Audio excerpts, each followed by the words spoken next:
Hi friends, good morning. Welcome to Fathima channel. எல்லோரும் எப்படி இருக்கிறீங்க?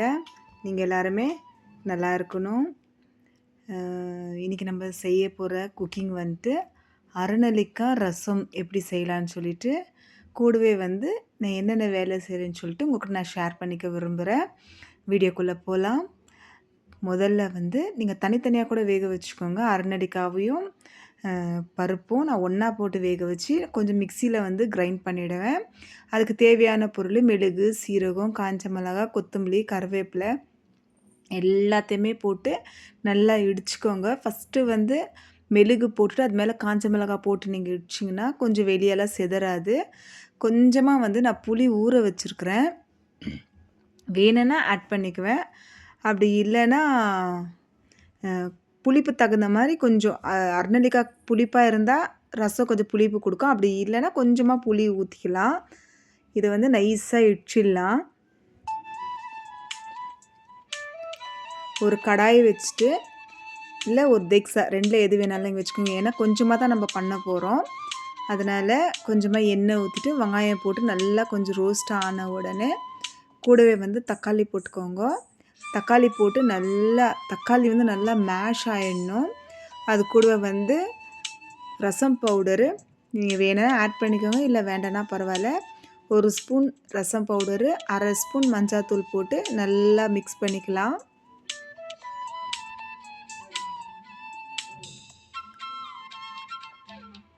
இப்போ இது கூடவே வந்து நம்ம இடித்து வச்சுருந்தோம் இல்லைங்களா, மிளகு, சீரகம், காஞ்ச மிளகாய், கருவேப்பிலை, கொத்தமல்லி எல்லாத்தையுமே இது கூட போட்டு நல்லா மிக்ஸ் பண்ணி கொடுத்துடணும்.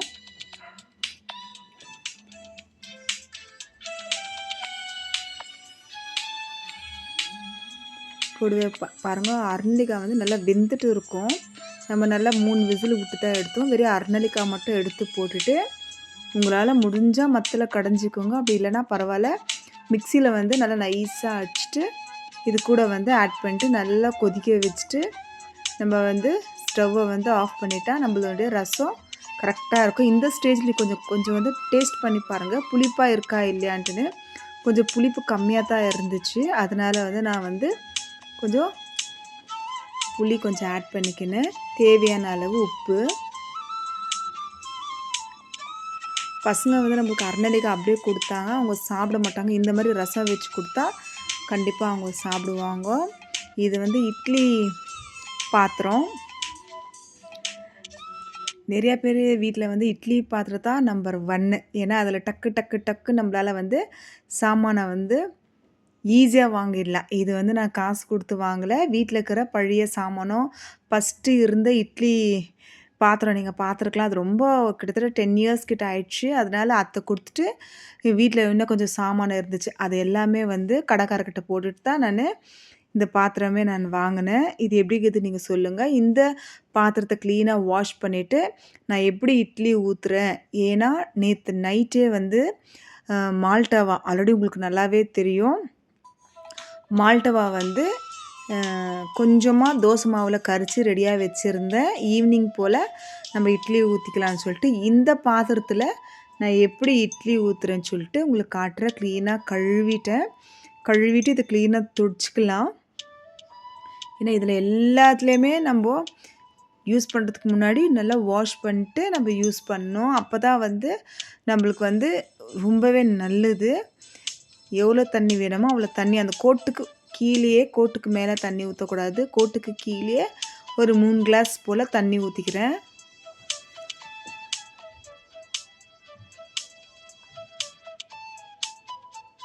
என்னுடைய வீடியோ பார்க்குறவங்களுக்கு தெரியும். அது வந்து நான் நேற்று காத்தாலே வந்து கொஞ்சம் மிக்ஸ் பண்ணி வச்சுட்டு இருந்தேன். இது வந்து மால்டவானா எல்லாருக்குமே தெரியும். எல்லா தானியங்களை போட்டு வறுத்து அரைச்சி பவுட்ரு பண்ணி வச்சுருந்து அதில் கொஞ்சம் தோசை மாவு போட்டு இந்த மாவு நிறையா போட்டு கொஞ்சமாக தோசை மாவு ஊற்றி நான் மிக்ஸ் பண்ணி புளிக்க வச்சு நான் இட்லி ஊற்றுறேன். ஊற்றிட்டு வேக வச்ச பிறகு உங்களுக்கு நான் காட்டுறேன்.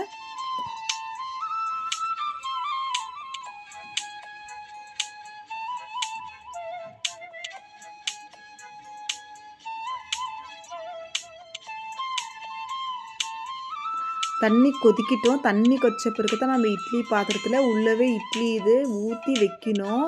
அப்படியே வச்சிங்கன்னா இட்லி புசு புசுன்னு வராது. பால் வந்து நல்லா கொதிக்க வச்சு வச்சுட்டு இருக்கிறேன். கூடவே வந்து ரசமும் ரெடி ஆயிடுச்சு. ரைஸும் வெடித்து ரெடியாக வச்சுட்டேன். இப்போ இந்த பக்கம் வந்து சாம்பார் தாளிக்கலான்னு. ரசம் ஆல்ரெடி வச்சுட்டேன். இது வந்து சாம்பார் கண்டிப்பாக வேணும். கொஞ்சமாக இட்லி சாப்பிட்றதுக்கு. மீதி வந்து ரசம் ஊற்றி பசங்க ரைஸில் கொடுத்துருவேன். அவங்க சாப்பிட்டுக்குவாங்க. ஏன்னா அவங்க அரைநெல்லிக்காய் அப்படியே சாப்பிட்றதுலன்றதுக்காகத்தான்.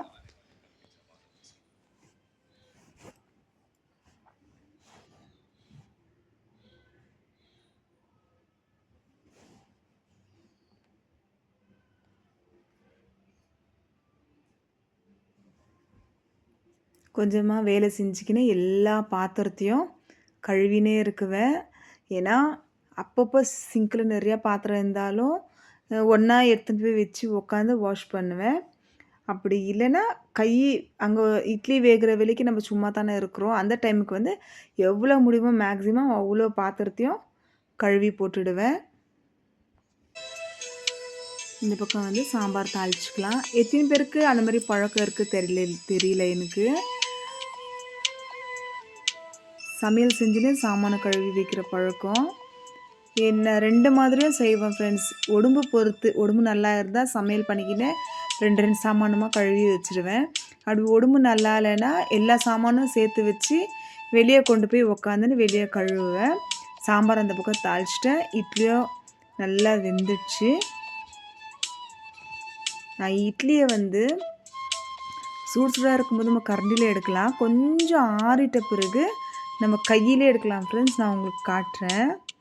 என்னுடைய கிச்சனு கூட ஸ்டவ் மேலே கூட ஃபுல்லாக க்ளீனாக ஆகிடுச்சு. இப்போ நம்ம வந்து சாப்பிட்ணும். வாங்க எப்படி சர்வ் பண்ணி நான் எப்படி சாப்பிட்றேன்னு சொல்லிட்டு உங்கள் கூட ஷேர் பண்ணிக்கிறேன்.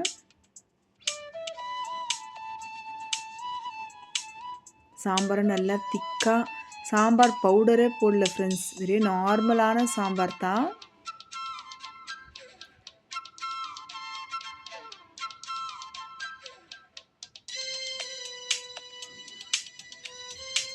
பாருங்கள், கரண்டியில் எடுக்கும்போது கூட அவ்வளோ அழகாக அவ்வளோ நீட்டாக. அது வந்து மால்டவா இட்லினாவே ஒரு ஆச்சரியமாக தான் இருக்கும். அவ்வளோ டேஸ்ட்டாக இருந்துச்சு ஃப்ரெண்ட்ஸ். நீங்கள் வீட்டில் ட்ரை பண்ணி பாருங்கள். நான் இட்லி ஊற வைக்கிறது கூட புழுங்கல் அரிசி தான் ஃப்ரெண்ட்ஸ். போட்டு அரைக்கிறது கூட அவல் தான் போட்டு அரைக்கிறேன். இது ஒன்றும் வயிற்று கெடுதல் இல்லை ஃப்ரெண்ட்ஸ். அவ்வளோ சாஃப்டாக இருந்துச்சு. ஏன் இப்படிலாம் வெரைட்டியாக பண்ணி சாப்பிட்றோன்னா சுகர் இருக்கிற தொட்டு நாங்கள் வந்து நைட்டில் வந்து எப்போவுமே ரைஸ் எடுத்துக்க மாட்டோம். இந்த மாதிரி டிஃப்ரெண்ட்டாக தான் நம்ம சாப்பிடுவோம். பாருங்கள், நான் கையில் உங்களுக்கு எடுத்து காட்டுறேன். அவ்வளோ புசு புசு புசுன்னு பந்து போல் இருந்துச்சுங்க ஃப்ரெண்ட் இட்லி. இவ்வளோ தான் ஊற்றுனமே. ஆளுக்கு வந்து ஒரு 3 சாப்பிட்டோம் ஃப்ரெண்ட்ஸ். 3 வயிற்றுக்கு ரொம்ப ஃபில்லிங்காக இருந்துச்சு.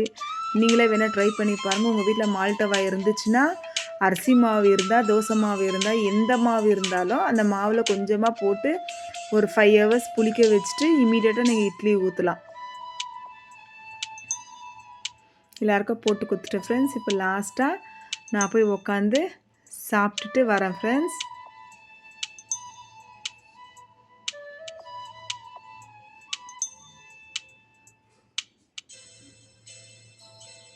இருக்கிற மீதி இப்போ சாப்பிட்டு சாமானத்தை எல்லாத்தையுமே கையோடு கழுவி வச்சிட்டேன்னா என் வேலை ஃபுல்லாகவே முடிஞ்சிச்சு ஃப்ரெண்ட்ஸ். கண்டிப்பாக உங்களுக்கு இந்த வீடியோ பிடிச்சிருக்குன்னு நினைக்கிறேன் ஃப்ரெண்ட்ஸ். இந்த வீடியோ உங்களுக்கு பிடிச்சிருந்தா கண்டிப்பாக நீங்கள் லைக் பண்ணுங்கள், ஷேர் பண்ணுங்கள். சாப்பிட்ட சாமானத்தை எல்லாத்தையுமே வாஷ் பண்ணிட்டு மீதி எல்லாத்தையுமே க்ளீனாக கிச்சனில் வச்சுட்டு கிச்சனை வந்து ஃபுல்லாக துடைச்சி வச்சுட்டுக்கிறேன்.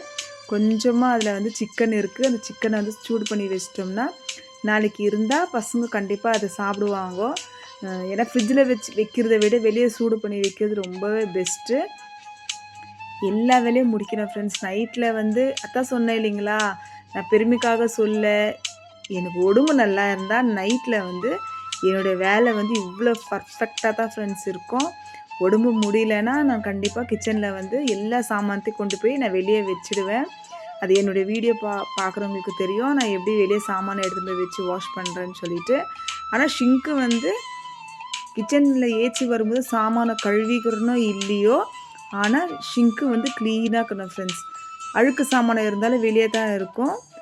உடம்பு நல்லா இருக்கும்போது கையோட கை இதே மாதிரி கழுவி வாஷ் பண்ணி வச்சுட்டேன்னா காத்தால வந்தோன்னா அந்த பாத்திரத்தெல்லாம் க்ளீனாக எனக்கு எடுத்து வைக்கிறதுக்கு ரொம்ப ஈஸியாக இருக்கும் ஃப்ரெண்ட்ஸ்.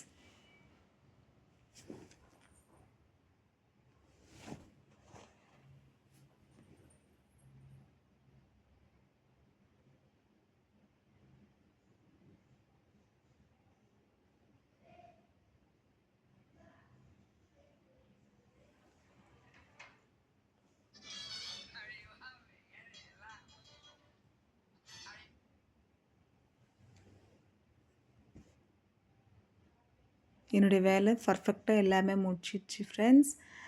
ஜோய்மாக்கு வந்து கொஞ்சம் முட்டை வேக வைக்கணுமா இருக்குது. அந்த அம்மாக்கும் ஒரு 4 முட்டை வச்சுருக்கிறேன். அதில் ஆல்ரெடி